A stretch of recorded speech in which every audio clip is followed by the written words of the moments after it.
If you love cruising and you are ready for it to resume here in the United States, then this is your call to action.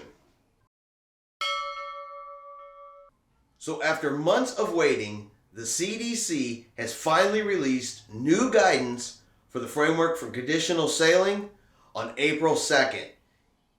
Yet this release was completely outdated.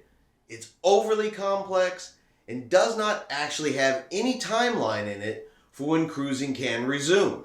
The cruise lines, they continue attempting to work with the CDC, and they have developed health and safety protocols that far exceed anything the CDC has required so far or recommended.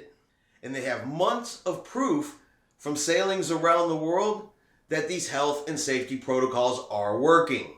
So if you're ready for cruising to resume as much as I am, then go over to the CLIA Action Center.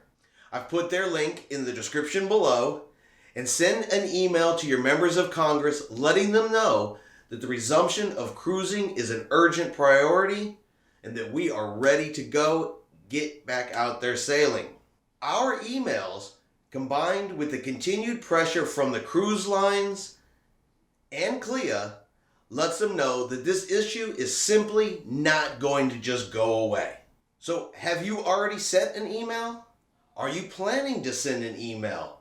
Or do you think doing this won't even make a difference at all? Let me know in the comments below.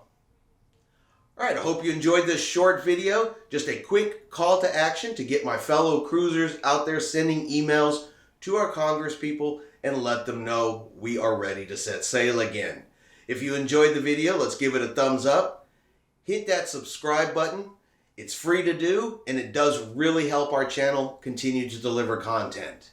Y'all have a great day, and we will see you out on the high seas eventually.